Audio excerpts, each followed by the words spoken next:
Abantu abategeewo ekyo kyekyawula ne mob justice. Mob justice tofunamu ki?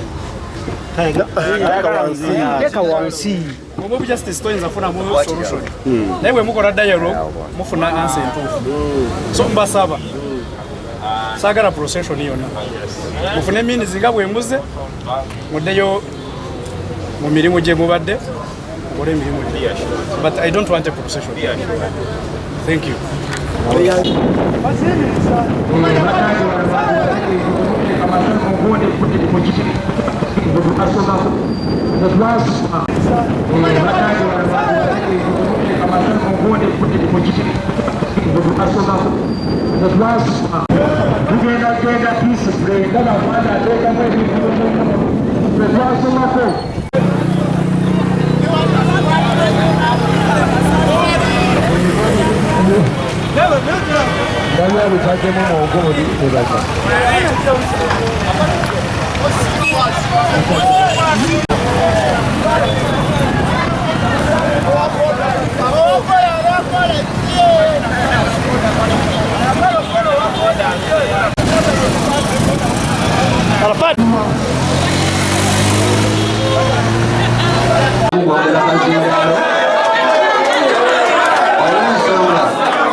olw'ensonga nti waleese olubaka ate bakyulite ndowooza meseji yaffe esemba bwe batema leero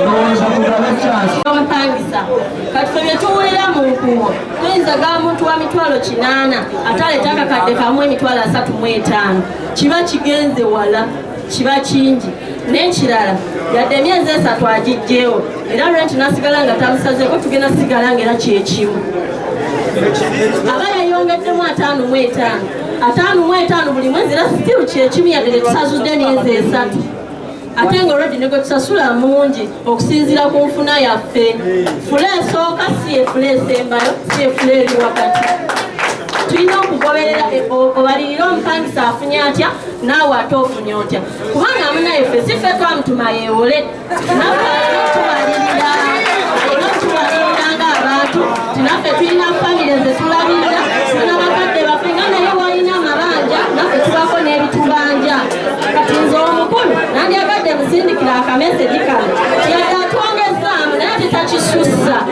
nva mu mitwalo 8 obuke mpaka kamu 35 ziba sente nnyingi nnyo mutubalirire nga naffe ate wetukkiriza nti mutwongedde amusaamu balamusiza basebo ne banyawo ndi ku saidi y'omutumibwa atumibwa okuva ewa landiroodi waffe bamaze okutuukirizisa ng'erandiroodi waffe kutuma ebintu bino wammanga saba oŋŋambire mwami Drake nti yakuze ekizimbe kufunamu naffe tuli mu kizimbe naffe tufune tukolaganire wamu afune naffe tufune tukole naye akole aleme tulinyise waggulu nnyo nkutuma nga nsaba busabi kwate tugenda kusika muguwa ayambuke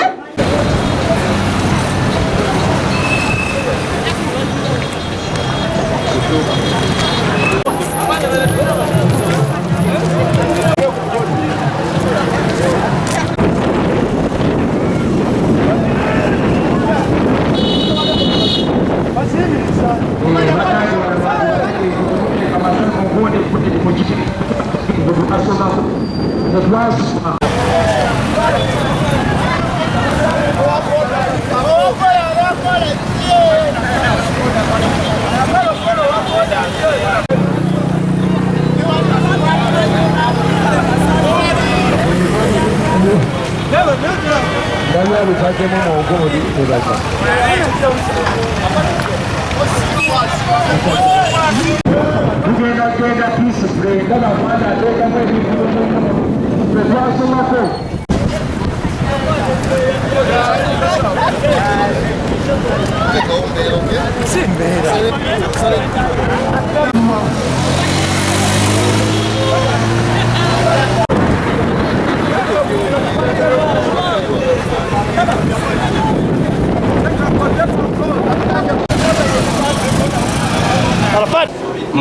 ndi wakati saidi y'omukulu landlord w'ekizimbe kino.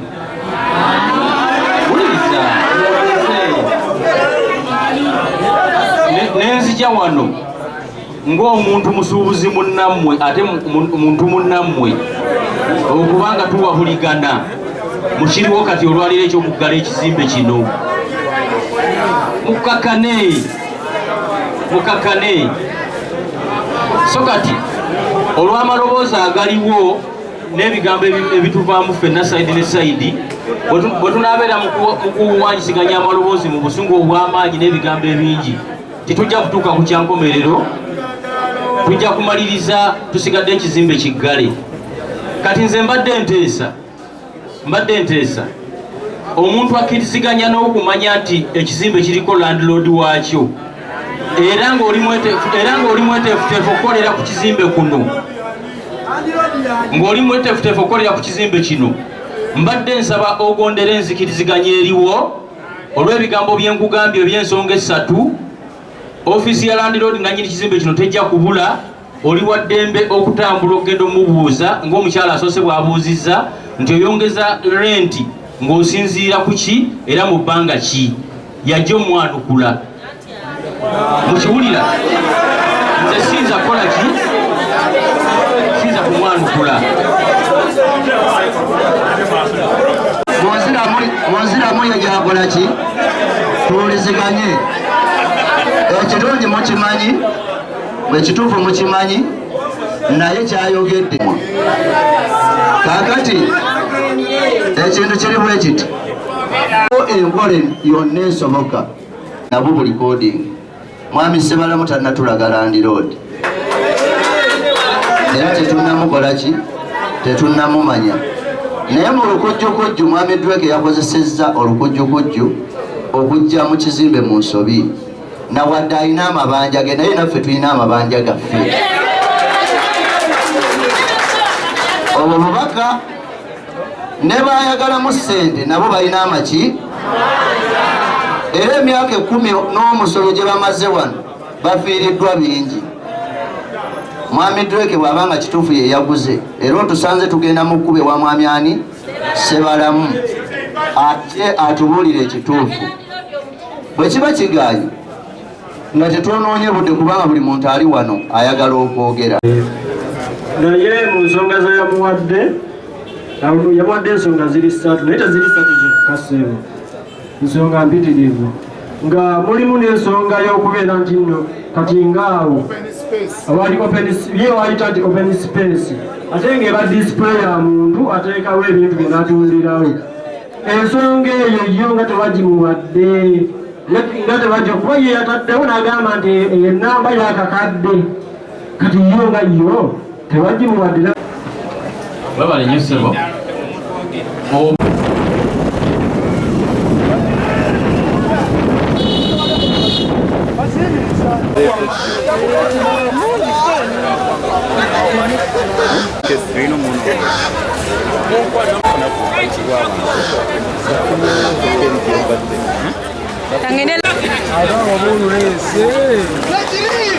Nyabo mukama wange bakama wange maze okwogera nabo babasabye muddeyo mu ofiisi mukole ku lwokubiri lwe bagenda obba miitinga mwongere okuttaanya ensonga wiiki ejja ku lwokubiri mukulu mulala nze aŋŋambye mbategeeze nti agenda bba miitinga ku lwokubiri kuba kati ali bize ali mu mukolo gw'abaana tasobola mugende ku mirimu eyo ansa sigiina baganda bange.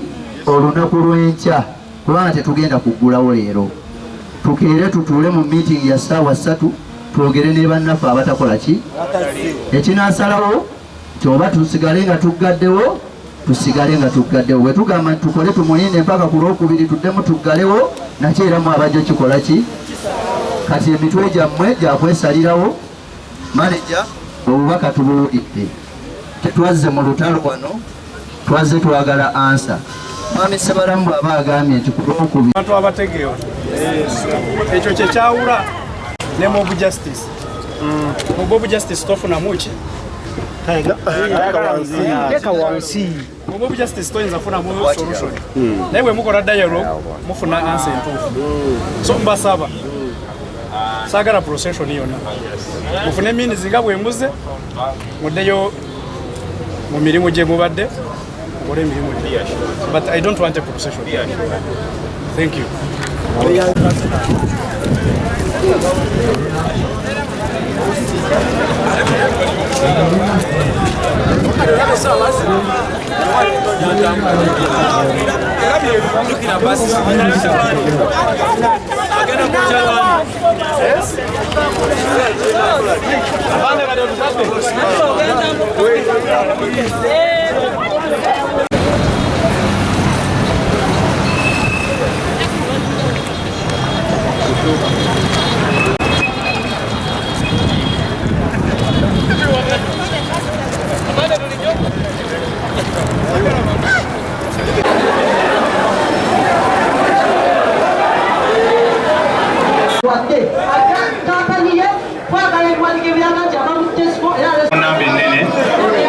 Attention bannange,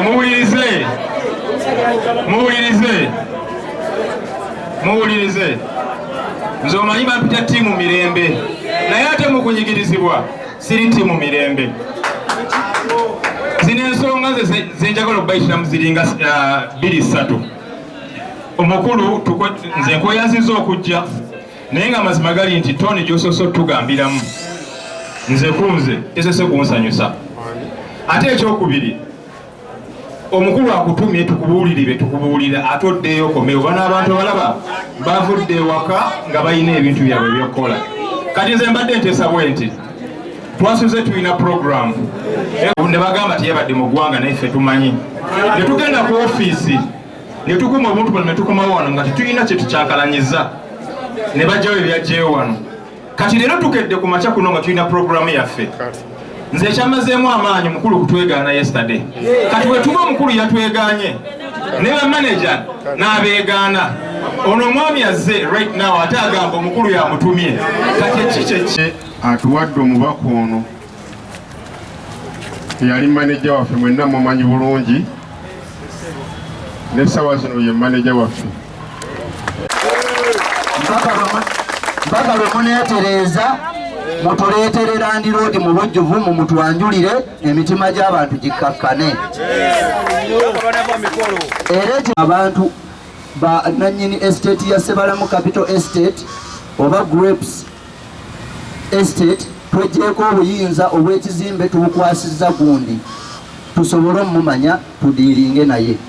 Ekirala ekyokugamba abantu nti tugenda kufuna manager omwomu, omuntu ajja kujja ku dduuka akubanji, anaakubanja ddi era yaani era ssente mmeka era jjaddi era jangaani era okumaanyi nti ffe abagenyi abaleeta lenti wano bulijjo bwe tuba tuzze ne tusibibwa ebweru nga bulijjo mutwaniriza mu kisenge wabaawo akabonero akatatulaga nti waliwo embeera eteredde. Mu ebyo byonna mu kujja wano tuzze okumalawo okubuzaabuzibwa. Omuntu gwe watambuza ne gwe tusuubira nti mwamukwasa management yayogedde ku leediyo ekiro lunye nti ye ne manager bwe mugamba nti wowe si wuwe era talina kyamanyi ku nsonga za capital. Nkakasa manager okibadde okiwulira nti omukulu gwe mwakwasa management yayongeza renti mu wiiki gye mwamukwasizaamu obuyinza.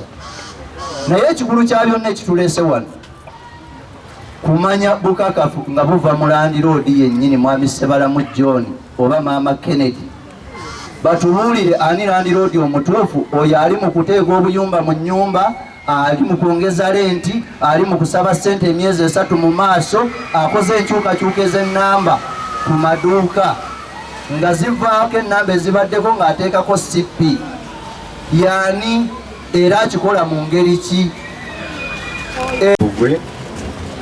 Mbadde nyambako, sibadde manager fule nga chairman bwagambye, mbadde nkola n'omwana bamuyita Frank. Naye nga nze gwe mulaba nzajja obba banja, nze mbasiba n'ebigenderako. Naye saawa eno kyennyinza obbagamba nti mwami Ssebalamu, mukyala Ssebalamu tebaliiwo. Balina omukolo gwa muwala waabwe gwe bali mu kutegeka. Omukolo gwo gwa ku Sande, temugenda kusobola balaba. Naye nze obuvunaanyizibwa obwange management bwe yankwasa, ffe tuli baweereza, nammwe muyina oluusi abantu ababaweereza. Nze mukama wange yankwata nankwasa omwami naŋŋamba nti kati oyo yagenda okubeera manager gwe wubadde, genda omulaga abasuubuzi.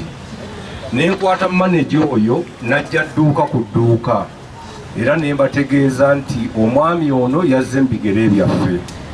Ekyamazima nze mukama wange bw'antuma gye muli, ye yasigaze eky'omunda, nze mmanya kyakungulu. Abamu mwambuuzanga nti yatutunze, naye nagezaako bategeeza nti siina kye mmanyi, wabula obukulembeze bukyuse mu bamaneja.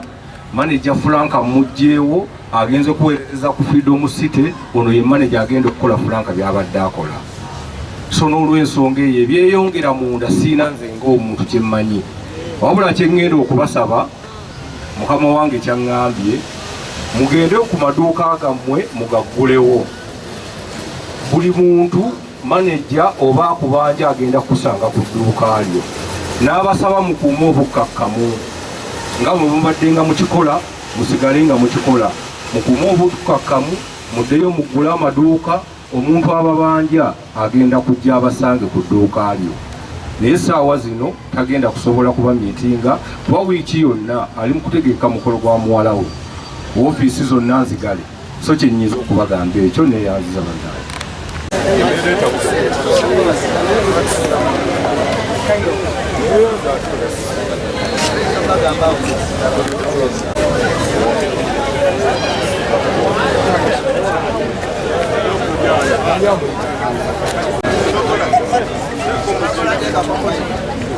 Testing 1 2.